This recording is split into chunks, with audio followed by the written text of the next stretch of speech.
আসসালামু আলাইকুম রহমতুল্লাহি অবরকাতুহ। সম্মানিত দর্শক, আওয়ামী লীগের মধ্যে জামাতের এজেন্ট গিজগিজ করছে এবং এটা শুরু হয়েছিল অনেক আগের থেকে। সেই আওয়ামী লীগ যখন ক্ষমতায় এলো ২০০৯ সন থেকে, তখন থেকে মোরালে সবাই বলার চেষ্টা করছিলেন যে ও জামাতের এজেন্ট, ও শিবিরের এজেন্ট। এই কথা আওয়ামী লীগের মধ্যে কিন্তু আলাপ আলোচনা হতো। কিন্তু জামাতি কাজটি এতটা সূক্ষ্মভাবে, বৈজ্ঞানিকভাবে, অঙ্কশাস্ত্রের সূত্র অনুযায়ী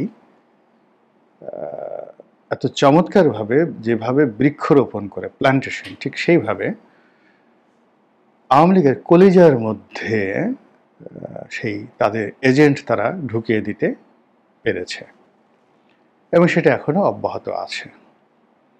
আওয়ামী লীগের লন্ডনের কমিটিতে, আওয়ামী লীগের নিউ ইয়র্কের কমিটিতে, এমনকি শেখ হাসিনার দিল্লিতে যে তার সঙ্গে যারা খুব নিয়মিত দেখাশোনা করেন, তার রিপ্রেজেন্টেশন করেন এবং তার পক্ষে কথাবার্তা বলেন, এবং প্রতি মুহূর্তে এই মুহূর্তে শেখ হাসিনা যাদের সঙ্গে নিয়মিত কথাবার্তা বলেন এবং তাদের বুদ্ধি পরামর্শ অনুযায়ী অনেক কিছু করেন, তারা যে কেউ কেউ জামাতের নন, এটা বুকে হাত দিয়ে বলা যাচ্ছে না। আমার ক্ষুদ্র সেন্স বলে, বা আমি যেটা বুঝতে পারি, চেহারা দেখলে আমি বুঝতে পারবো যে এই লোকগুলো আসলে আওয়ামী লীগের মধ্যে আওয়ামী লীগের নাম ভাঙিয়ে তারা আওয়ামী লীগের সর্বনাশ ঘটানোর জন্য যে কাজগুলো করছে, তারা মূলত জামাতের এজেন্ট এজেন্ডা বাস্তবায়ন করছেন জামাতের এজেন্ট হিসেবে। এই গেল একটা অবস্থা। এই বিষয়গুলো নিয়ে আলোচনা করব। ২ নম্বর হলো যে আওয়ামী লীগও কিন্তু বসে নেই। আওয়ামী লীগও বসে নেই, তারাও রয়ের মাধ্যমে ঠিক জামাতের কর্মকাণ্ড, বিএনপির কর্মকাণ্ড, এটা অত্যন্ত চমৎকারভাবে তারা করে যাচ্ছে।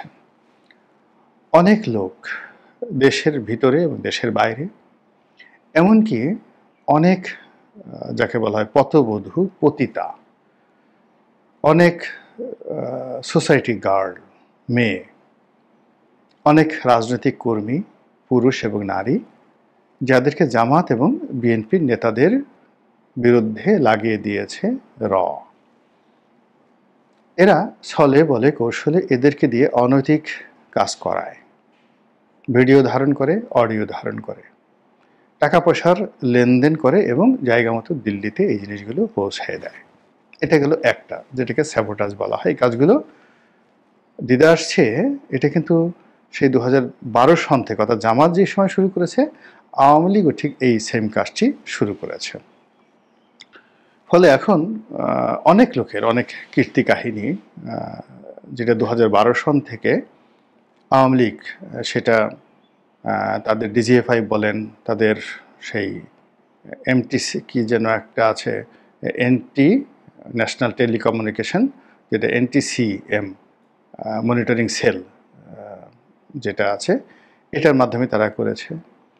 তাদের প্রাইভেট গোয়েন্দা তারা নিয়োগ করেছিল বেশ কয়েকবার, দেশি বিদেশি গোয়েন্দা, বড় বড় বিএনপি নেতাদেরকে, জামাত নেতাদেরকে ফাঁদে ফেলার জন্য, এবং এর পেছনে তারা অনেক টাকা পয়সা খরচ করেছে এবং সেই তথ্যগুলো তারা সংরক্ষণ করেছে দেশে, দেশের বাইরে বিভিন্ন জায়গাতে। সেই ভিডিও ফুটেজ, সেই অডিও ফুটেজ, সব কিছু তাদের আছে এবং এটা জামাতের নেতা জনাব আজমি হয়তো জানতে পারবেন।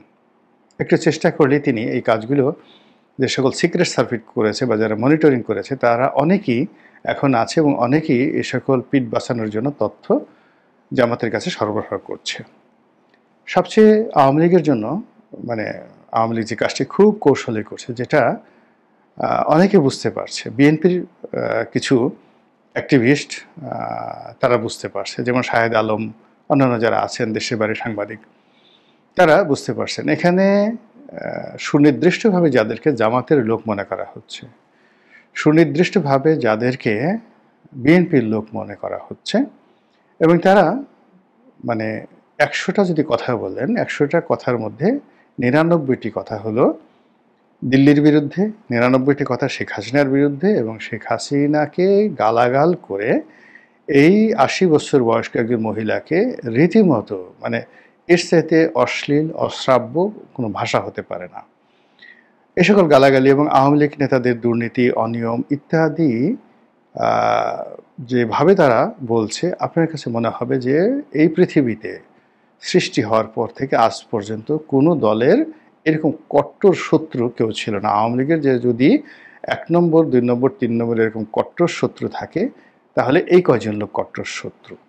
কিন্তু অবাক করার ব্যাপার হলো, এই লোকগুলো মূলত রয়ের পেইড এজেন্ট। আজকে থেকে নয়, সেটা আপনি ধরুন ২০১৭-১৮ সন থেকে রয়ের পেইড এজেন্ট। তারা শেখ হাসিনাকে গালাগালি করবে এবং শেখ হাসিনাকে গালাগালি করে তারা একটা অডিয়েন্স তৈরি করবে। সেই অডিয়েন্স আলটিমেটলি বিএনপি, জামাতের মতো বড় বড় নেতাদের সঙ্গে তাদের একটা কানেকশন তৈরি করে দেবে। বিএনপি নেতারা, আওয়ামী লীগ নেতারা, জামাতের নেতারা সবাই তাদের সঙ্গে খোলামেলা কথা বলবে। আওয়ামী লীগের লোকের তারা বলবে, ভাই আমাদেরকে গালাগালি করো না, তোমাকে আমি এত টাকা দেব। জামাতের লোকগুলো বলবে, আপনি যে কাজগুলো করছেন আরও সুন্দরভাবে করেন। বিএনপির লোকেরা একই কথা বলবে। আর সেই সকল অডিও টেপ, ভিডিও টেপ হুবহু দেখা গেল যে দিল্লিতে সংরক্ষণ করা হচ্ছে। আর হঠাৎ করে একদিন দেখবেন যে সকালবেলা এই পুরো টিমগুলো তারা শেখ হাসিনার সঙ্গে বসে চা কফি খাচ্ছে এবং হাসাহাসি করছে। ঠিক এইভাবেই কাউন্টার ইন্টেলিজেন্স সিস্টেমটা সাজানো হয়। আপনারা যারা মাসুদ রানা পড়েছেন তারা এই ধরনের ঘটনা অহরহ জানেন, এভাবেই ঘটে থাকে। আপনারা যারা জেমস বন্ড দেখেন কিংবা অন্যান্য যে সকল যাকে বলা হয় এরকম গোয়েন্দা সিরিজগুলো রয়েছে, এমনকি আপনি কিরিটি রায়, ফেলুদা, সব জায়গাতে এরকম কাউন্টার ইন্টেলিজেন্স দেখবেন যে কাউন্টার ইন্টেলিজেন্সের মাধ্যমে ২০১২ সন থেকেই প্রবল আওয়ামী বিরোধী কিছু সোশ্যাল অ্যাক্টিভিস্ট, কিছু বুদ্ধিজীবী, কিছু লেখক এবং আমাদের সমাজে ঘুরে বেড়ায় কিছু মানুষ তৈরি করা হয়েছে যারা মূলত রয়ের এজেন্ট। এই কাজগুলো করা হচ্ছে। তারপর যেই জিনিসগুলো হচ্ছে সেটি হলো জামাতের যে লোকগুলো, জামাতের যে সমস্ত লোকজন যারা আওয়ামী লীগের মধ্যে ছিল জামাতের এজেন্ট হয়ে তাদের মধ্যে কিছু কিছু মানে লোভী যারা লোকজন রয়েছে, জামাতের তো সব লোক ফেরেশতা না, তাদের মধ্যে কিছু কিছু লোক আছে। আপনি চিন্তা করেন যেখানে হামাসের মধ্যে বেঈমান তৈরি করা গেছে এবং সেই হামাস যোদ্ধাদের সেই বেঈমান গ্রুপটির কারণে হামাসের ইসমাইল হানিয়ার মতো লোকজন মারা গেছেন ইসরায়েলের হাতে। ইরানের মধ্যে কাউন্টার ইন্টেলিজেন্সের বেঈমান তৈরি করা হয়েছে এই এত বড় একটা যুদ্ধের মধ্যে। সেই তারা ইসরায়েলের সাথে যোগাযোগ রক্ষা করেছে এবং ইরানের প্রেসিডেন্টের মতো তাদের সেই যাকে বলা হয় সামরিক বাহিনীর সবচেয়ে ইফেক্টিভ যে কর্তাগুলো আছে তাদেরকে টু দি পয়েন্ট হত্যা করার জন্য যত তথ্যউপাত্ত এই ইরানের সেনাবাহিনীর কর্মকর্তা, বুদ্ধিজীবী, সাংবাদিক, লেখক, নারী কর্মী মানে নারী অধিকার কর্মী, মানবাধিকার কর্মী, এনজিও কর্মী, তারা এই কাজগুলো করেছে। তো যেখানে সৌদি আরবের মতো জায়গাতে, ইরানের মতো জায়গাতে যেখানে কথার ১৯-২০ হলে কল্লা কেটে ফেলা হয়, সেখানে যদি এই ধরনের কাউন্টার ইন্টেলিজেন্স থাকতে পারে, তাহলে জামাতের যেই লোকগুলো আওয়ামী লীগের সঙ্গে মিশেছিল ধরুন ৫,০০০ লোক, তার মধ্যে ৫০ জন লোক যে জামাতের সাথে বেঈমানি করেনি এবং জামাতের গুপ্ত খবরাখবর আওয়ামী লীগকে জানায়নি, এটা বিশ্বাস করার মতো নির্বুদ্ধিতা আর নেই। তার ফলে কি হলো, অনেক জায়গায় দেখবেন জামাত একটা গোপন বৈঠক করছে কিংবা অনেক জায়গাতে জামাতের মহিলা কর্মীরা গোপন বৈঠক করেছে, যেটা কেউ জানার কথা না। কিন্তু সেই ২০১৪ থেকে একেবারে ২৫ পর্যন্ত ১০ বছরে ডিবি মনির, ডিবি হারুন সেখানে গিয়ে উপস্থিত এবং তাদেরকে সদল বলে সেখান থেকে গ্রেপ্তার করা হয়েছে, একদম নিখুঁতভাবে গ্রেপ্তার করা হয়েছে।